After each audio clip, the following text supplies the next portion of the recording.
সুপ্রিয় স্টুডেন্ট, পল্লবী মহিলা degree college আয়োজিত অনলাইন ক্লাসে তোমাদের স্বাগতম। আজ আমি দ্বাদশ শ্রেণীর হিসাব বিজ্ঞান দ্বিতীয় পত্রের উপর ক্লাস নেব। হিসাব বিজ্ঞান দ্বিতীয় পত্রের ইতিমধ্যে আমরা প্রায় সবগুলো অধ্যায় শেষ করেছি, আর দুই একটা বাকি আছে। এর আগে আমরা বেতন মজুরি এবং উৎপাদন ব্যয় বিবরণী শেষ করেছি। আজ আমরা এই দ্বিতীয় পত্রের অষ্টম অধ্যায়ের মজুত পণ্যের হিসাব রক্ষণ পদ্ধতি শুরু করব। যেহেতু আমরা এর আগে দুবার করে এখানে শেষ করেছি এই অধ্যায়টা, তাই নতুন করে আমরা থিওরিটিক্যাল টার্মে যাব না। আমরা শুধু কিভাবে অঙ্কটা করব এবং কয়টা পদ্ধতিতে অঙ্ক করব সেটা নিয়েই আলোচনা করব। মজুত পণ্যের হিসাব রক্ষণ পদ্ধতি সাধারণত আমরা তিনটা নিয়ম এখানে অঙ্ক করি। একটা আছে লিফো পদ্ধতি, একটা আছে ফিফো পদ্ধতি, একটা আছে অ্যাভারেজ মেথড পদ্ধতি। লিফো পদ্ধতি হচ্ছে লাস্ট ইন ফার্স্ট আউট, অর্থাৎ পরের মাল আগে ছাড়ো পদ্ধতি। যে মালটা পরে ঢুকছে দোকানে বা কারখানায় সেই মালটার আগে বিক্রি করে দেওয়া। ফিফো শব্দ হচ্ছে ফার্স্ট ইন ফার্স্ট আউট, অর্থাৎ আগের মাল আগে ছাড়ো পদ্ধতি। যে মালটা দোকানে আগে উঠেছে সেই মালটা আগে বিক্রি করে দেওয়া বা বের করে দেওয়া। আর এভারেজটা আছে আমরা গড় করে যেটা রেটটা পাবো সেটা দিয়ে আমরা অঙ্ক করি। যাই হোক, আমরা এই লিফো, ফিফো এবং এভারেজ পদ্ধতি সম্পর্কে বেশ অবগত, তাই আমরা সংক্ষেপে এই লিফো ফিফো পদ্ধতি কীভাবে করতে হয় সেটা নিয়েই আজ দেখাবো, পারলে একটা অঙ্ক করব।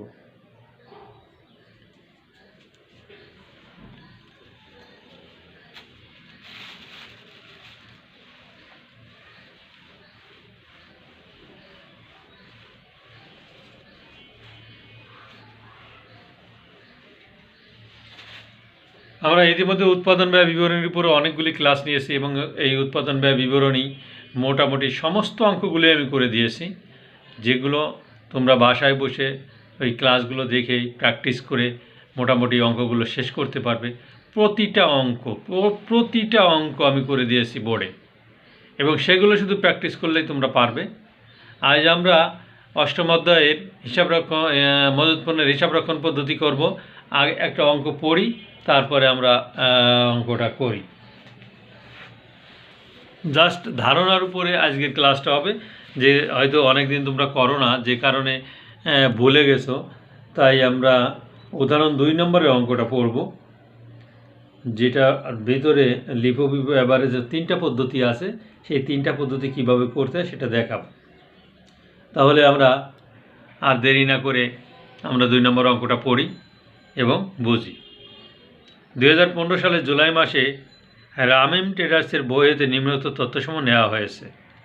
এখানে 2015 জুলাইয়ে প্রারম্ভিক মজুত পণ্য ছিল 300 একক, প্রতি এককের দাম ছিল 10 টাকা, মোট মূল্য 3000 টাকা।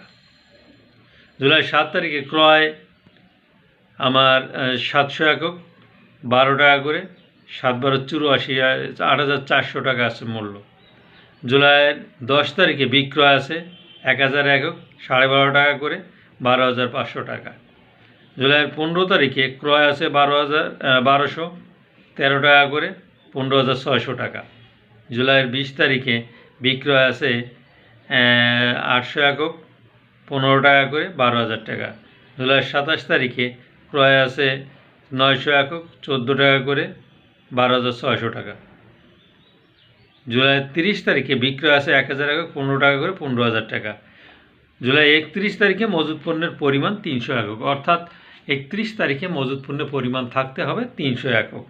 নিম্নলিখিত পদ্ধতি অবলম্বন করে সমাপনী মজুদের মূল্য, বিক্রিত পণ্যের ব্যয়, মোট মুনাফার পরিমাণ নির্ণয় করো। আগের মাল আগে ছাড়ো পদ্ধতি, অর্থাৎ ফিফো মেথড পদ্ধতি। শেষের মাল আগে ছাড়ো পদ্ধতি, অর্থাৎ লিফো মেথড পদ্ধতি। ভারযুক্ত গড় পদ্ধতি, অর্থাৎ ওয়েটেড অ্যাভারেজ মেথড পদ্ধতি। তাহলে আমরা আগের মাল আগে ছাড়ো পদ্ধতিতে এই ফিফো পদ্ধতি আমরা নির্ণয় করব। তাহলে আগে আমরা জানি, এই মিনিংগুলো একটু জানি। ফিফো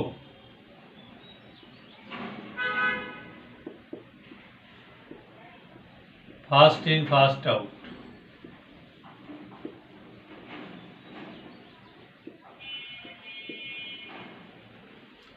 অর্থাৎ আগের মাল আগে ছাড়ো পদ্ধতি।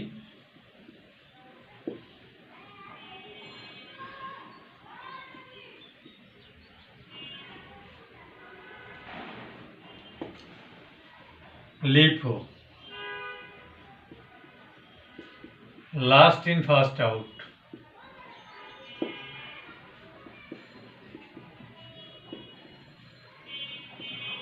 পরের মাল আগে ছাড়ো পদ্ধতি।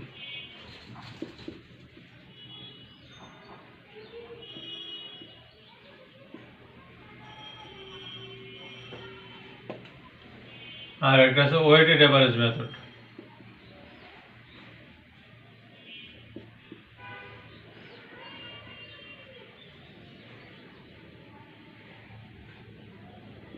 যেটাকে আমরা বলি ভারযুক্ত গড় পদ্ধতি।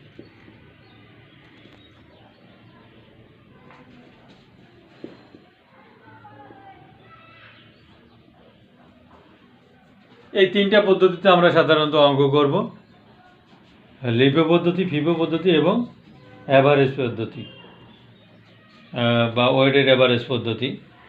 তাহলে আমরা প্রথমেই আমরা যাব আগের মাল আগে ছাড়ো পদ্ধতি, কিভাবে আমাদের অঙ্ক করতে হয় সেটা।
তাহলে ঘটা হবে তারিখ, বিবরণ, একক, একক প্রতি মূল্য, মোট মূল্য।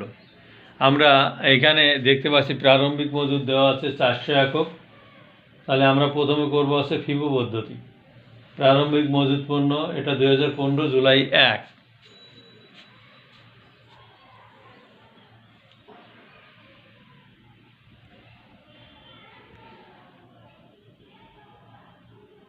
ব্যালেন্স বিডি 1 তারিখটাকে আমরা বলি ব্যালেন্স বিডি। একক আছে কত পরিমাণ? 300 একক, 10 টাকা করে।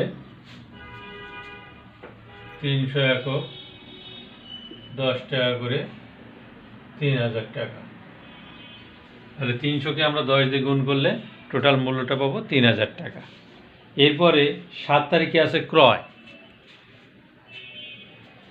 জুলাই 7।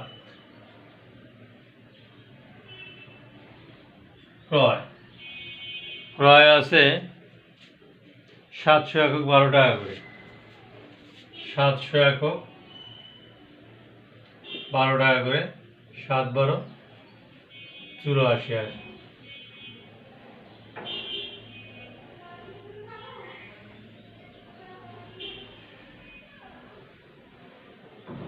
প্রথমটা দাগ দিলেও চলে, না দিলেও চলে। আমরা বিক্রয়ের বেলা যে তখন থাকবে। এরপর আছে 10 তারিখে বিক্রয় 1000 একক,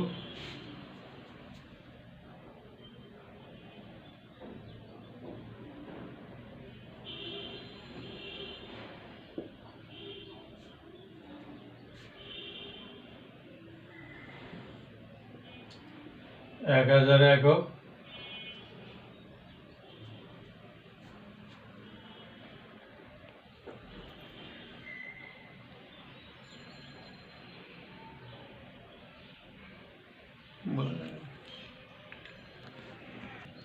সরি আমরা এক মোট ক্রয় মূল্য নির্ণয় করতে গিয়ে আমরা আগের মাল আগে ছাড়া পদ্ধতি লিখে ফেলছি, তাই আমরা এখন মোট ক্রয় মূল্য নির্ণয় করব, এরপরে মোট বিক্রয় মূল্য নির্ণয় করব, এরপরে আমরা চলে আসবো লিফো পদ্ধতি, ফিফো পদ্ধতি এবং অ্যাভারেজ পদ্ধতি। আমাদের আগেই আমরা বলে ফেলছিলাম যে আগের মাল আগে ছাড়ো পদ্ধতিতে অর্থাৎ ফিফো পদ্ধতিতে আমরা অঙ্ক করছি, আসলে না, আমাদের ফার্স্ট শিখতে হবে মোট ক্রয় মূল্যটা কিভাবে নির্ণয় করতে হয় সেটা। তাহলে আমরা পুনরায় আবার মোট ক্রয় মূল্যটা নির্ণয় করি। এখানে দেখা যাচ্ছে যে 7 তারিখে ক্রয় আছে 700 একক 12 টাকা করে, 7 তারিখে ক্রয় আছে 700 একক 12 টাকা করে, 7 12 84 আর 8400 টাকা। এরপরে আমাদের ক্রয় আছে কোথায় কোথায় সেটা আমার খুঁজে দেখতে হবে। 15 তারিখে ক্রয় আছে 1213 টাকা করে, 15 তারিখে ক্রয় আছে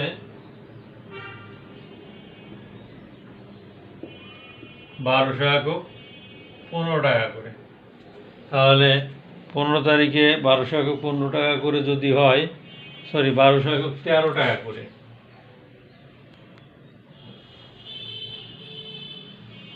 13 টাকা করে গুণ করলে আমাদের দাঁড়ায় 15,600 টাকা।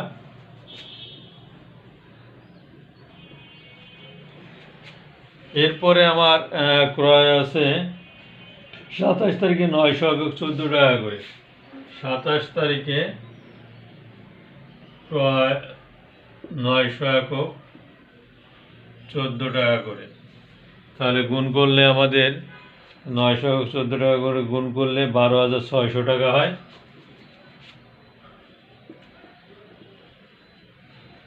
তাহলে এখন মোট ক্রয়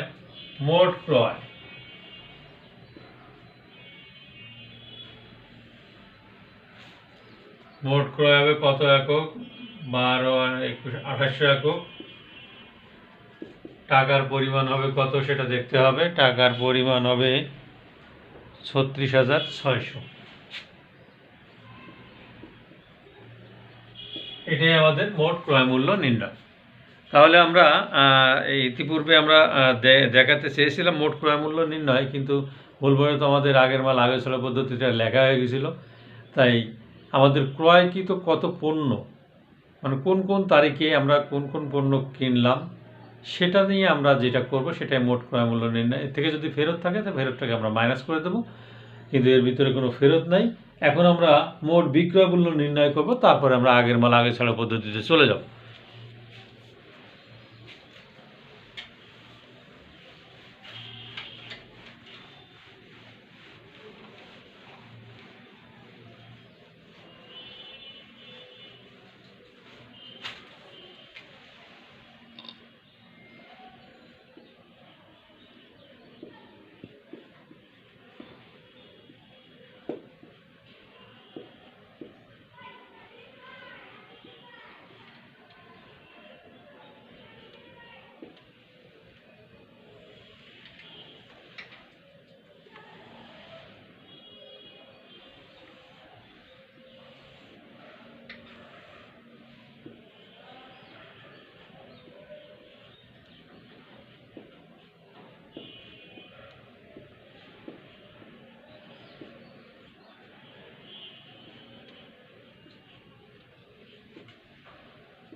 জুলাই আমার 1 তারিখে না কয় তারিখে বিক্রয় আছে সেটা আমাকে দেখতে হবে। জুলাই 10 তারিখে বিক্রয় আছে 1000 একক 12.5 টাকা করে। জুলাই 10 তারিখে বিক্রয় আছে 1000 একক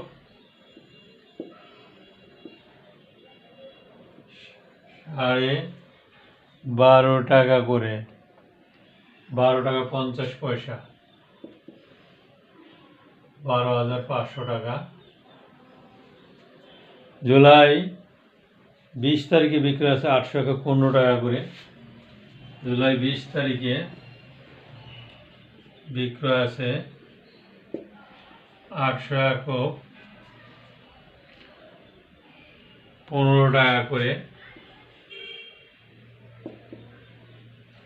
তাহলে গুণ করলে আমার হয়, ক্যালকুলেটরে দেখি,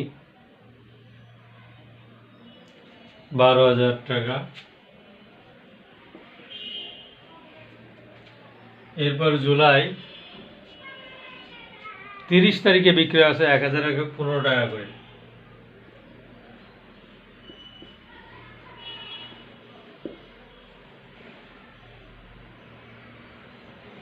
1,115 টাকা করে, 15,000 টাকা। তাহলে আমার কত দাঁড়ালো? 1,028 একক।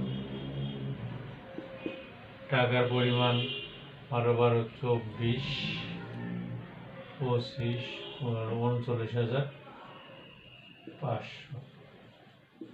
তাহলে জুলাই আমার অঙ্কটার ভিতরে মোট বিক্রয় মূল্য নির্ণয় দেখো।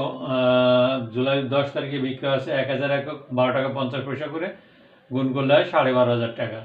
জুলাই 20 তারিখে বিক্রয় আছে 800 একক, 15 টাকা করে, 12,000 টাকা গুণ করলে। জুলাই 30 তারিখে বিক্রয় আছে 1,000 একক, 15 টাকা করে, 15,000 টাকা। মোট আমার এককের পরিমাণ আছে 2800 একক, আর মোট এর মূল্য 39,500 টাকা। তাহলে এটা খুবই সহজ, তোমাদের জন্য খুবই সহজ। এরপরে আমরা চলে আসবো ফিফো পদ্ধতি, অর্থাৎ আগের মাল আগে ছাড়ো পদ্ধতি। এটা একটু ভালো করে দেখো।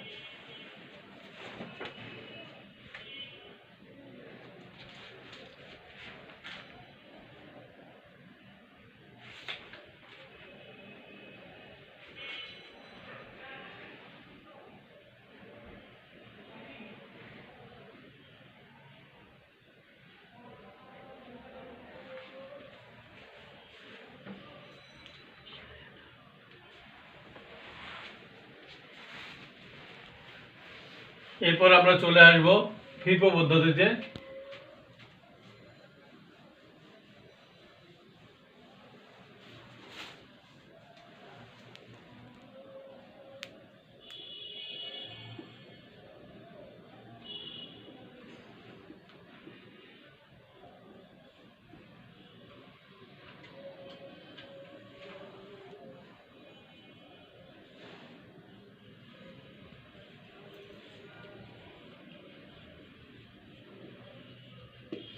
মাল খতিয়ান ফিফো পদ্ধতি।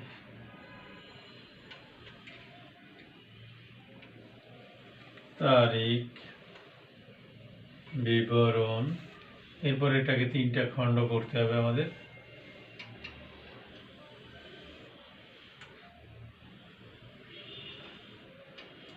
এটা হচ্ছে ক্রয় বা প্রাপ্তি।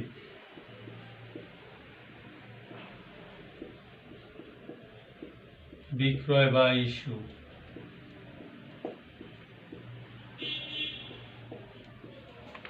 উদ্বৃত্ত বা ব্যালেন্স।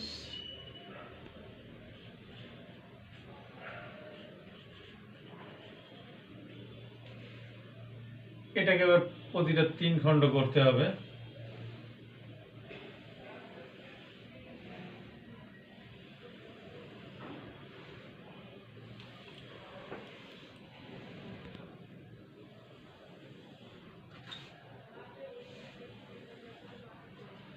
তারিখ, বিবরণ। এটা হচ্ছে একক, দর, মূল্য। একক, দর, মূল্য। একক, দর, মূল্য। তাহলে প্রত্যেকটারই ক্রয় বা প্রাপ্তি, বিক্রয় বা ইস্যু, উদ্বৃত্ত বা ব্যালেন্স, এর প্রত্যেকটারই আবার 3টা করে ঘর আছে। একক দর মূল্য, একক দর মূল্য, একক দর মূল্য আমার প্রথমে 1 তারিখে, অর্থাৎ এখানে জুলাই 1 তারিখে যেটা প্রারম্ভিক উদ্বৃত্ত আছে বা প্রারম্ভিক মজুদ আছে সেটাকে আমরা ব্যালেন্স বিডি নামে লিখব। 2015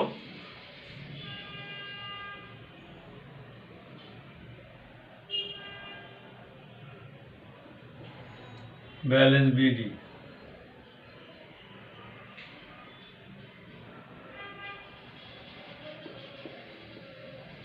ব্যালেন্স বিডি এখানে টাকা একক আছে 300 আর টাকা প্রতি এককের মূল্য 10 টাকা করে। তাহলে আমরা উদ্বৃত্তের ঘরে আমরা লিখতে পারবো একক আছে 300 একক, 10 টাকা করে 3000 টাকা। আমরা এটাকে হিসাব শেষ করবো এখানে। এরপরে জুলাই 7 তারিখে ক্রয় যখন হবে তখন ইন করে যাবে ঘরে ক্রয়ের ঘরে আসবে। ক্রয়ের ঘরে ক্রয় আছে 700 একক 12 টাকা করে। 700 একক 12 টাকা করে, 7 12 84। দেখি আগের দিনের ব্যালেন্স আমি নামাই। 300 একক 10 টাকা করে 3000 টাকা। আর নতুন করে ঢুকলো 700 একক 12 টাকা করে 8400 টাকা। এরপরে 10 তারিখে বলছে বিক্রয় 1000 একক।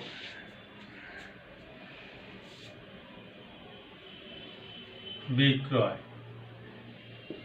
যেহেতু আমার আগের মাল আগে ছাড়ো পদ্ধতিতে হবে, 1000 একক বিক্রি হলে আগে 300 একক বিক্রি করবো, পরে 700 একক বিক্রি করবো।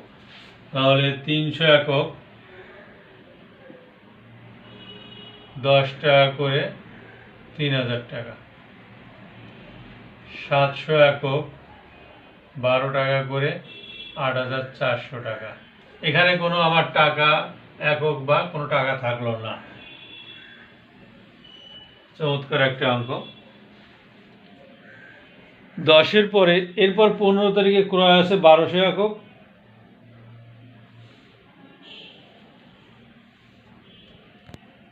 এরপর বিক্রয়ের পরে আছে 15 তারিখে ক্রয়। 15 তারিখে ক্রয় আছে 1200 একক 13 টাকা করে। 1200 একক 13 টাকা করে গুণ করলে কত হয়?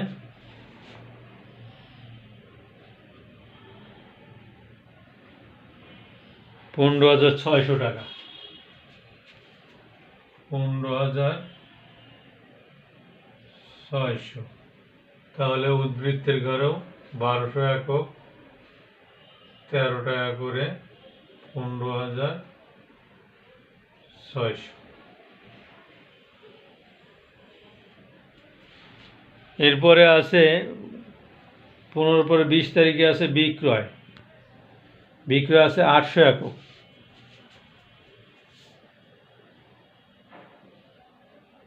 বিক্রয়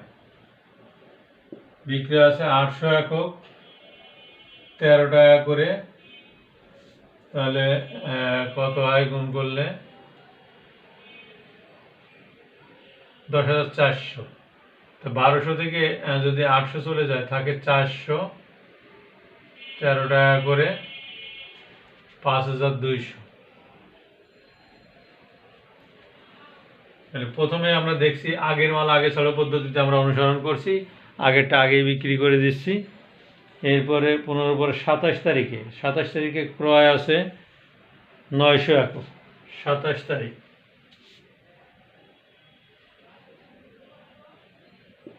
ক্রয় আছে 900 একক।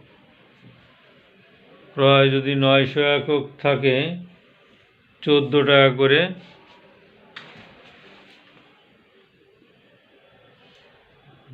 00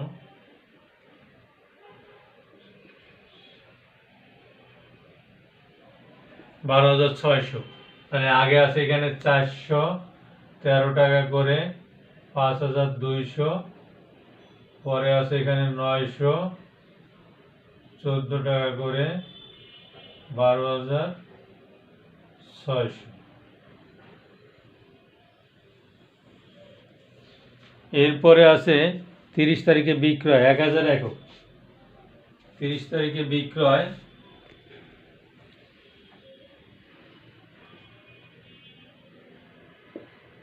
1000 একক।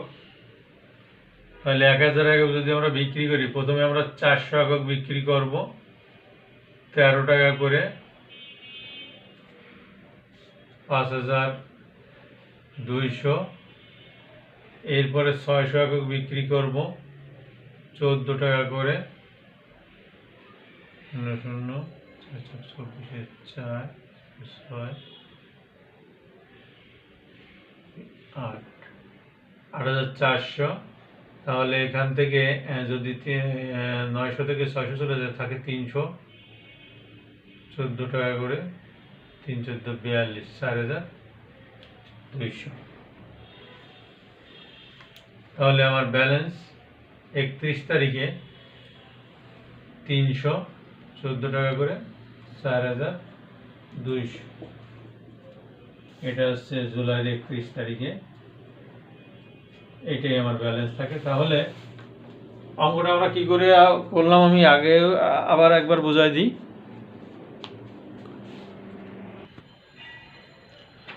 তাহলে আমরা আর একবার দেখি যে মাল খতিয়ান ফিফো পদ্ধতি। এখানে আমাদের অনেক কিছু লেখার আছে, সে লেখাগুলো আমি যদিও লিখি নাই, তারপরেও তোমরা একটু এগুলো একটু দেখবে।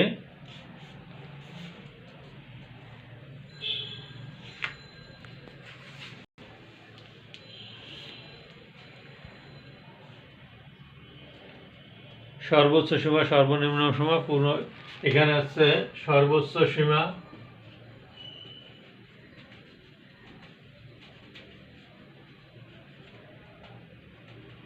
সর্বনিম্ন সীমা,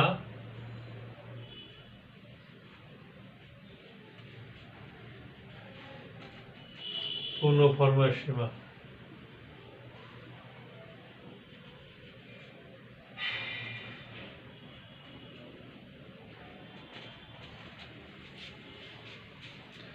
আর আমাদের ওপাশে মালের বিবরণ, কোড নং, বিন নং। মালের বিবরণ,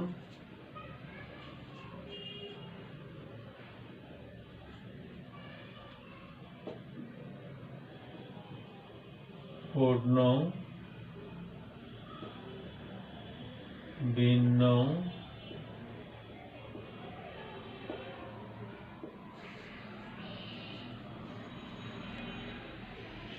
স্থান।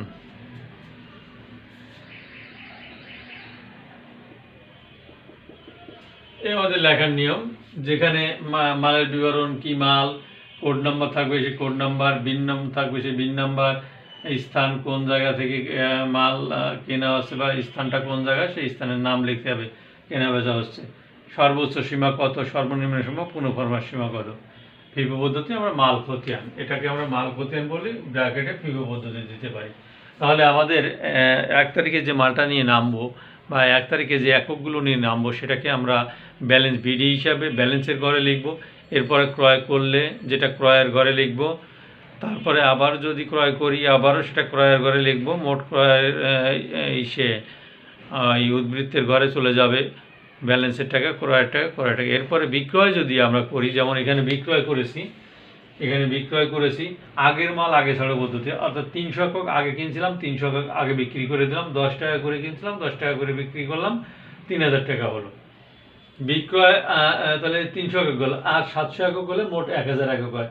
700 একক 12 টাকা করে, 8400 টাকা। তাহলে এখানে দেখো 1000 একক হলো, এখানে 1000 একক ক্রয় ছিল, 1000 একক বিক্রয় করলাম, তাকে আমার ব্যালেন্স 0 টাকা থাকে, তাই এখানে একটা টান দিয়ে দিলাম। এরপরে 15 তারিখে আমি আবার ক্রয় করলাম 1200 একক, 13 টাকা করে, 15600 টাকা ব্যালেন্সের করে। 1200 একক 13 টাকা করে, 15600 টাকা। এরপরে বিক্রি করব, বিক্রি করলে 1200 একক থেকে আমরা বিক্রি করে 800 একক, 800 একক বিক্রি করলে থাকে 400 টাকা। 400 একক, 400 13 টাকা করে, 5200 টাকা। এরপরে ক্রয় করলাম, আগে যে 400 একক আমার ছিল সে 400 এককই আমার থাকবে। পরবর্তীতে আবার 900 একক ক্রয় করলাম, 900 একক ঢুকে গেলো 14 টাকা করে, 12,600 টাকা। এরপরে বিক্রয় করলাম 1000 একক। তাহলে 1000 একক বিক্রয় করলে আগের মাল আগে ছাড়া পদ্ধতিতে 400 মাল আগে আমার বিক্রি হবে। এরপরে 1000 হতে আর কত লাগে? 600 একক লাগে। এই 900 থেকে 600 একক আনলাম, তাহলে এখানে থাকে ব্যালেন্স 300, 14 টাকা করে 4200। আমার 31 তারিখে ওর দেখাতে বলছে ব্যালেন্স 300 একক থাকতে হবে। আমার দেখো ব্যালেন্স 300 একক রইলে 14 টাকা করে 4200 টাকা মোট। এই আসছে ফিফো পদ্ধতি। ফিফো পদ্ধতি মোট কথা হচ্ছে যে আমরা ফিফো পদ্ধতি শব্দের অর্থ হচ্ছে ফার্স্ট ইন ফার্স্ট আউট, অর্থাৎ আগের মাল আগে ছাড়া পদ্ধতি। যে মালটা আমরা আগে ক্রয় করব বা যে মালটা আগে কারখানায় ঢোকাবো সেটাকে আগে আমাদের বের করে দিতে হবে বা বিক্রয় করে দিতে হবে। এটাই আছে আমাদের ফিফো পদ্ধতির মূল থিম। তাহলে ফিফো পদ্ধতিতে আমরা আগের মাল আগে ছাড়াবো, যে পদ্ধতিতে আমরা আগের মাল আগে কিনছিলাম যেটা সেটা আগে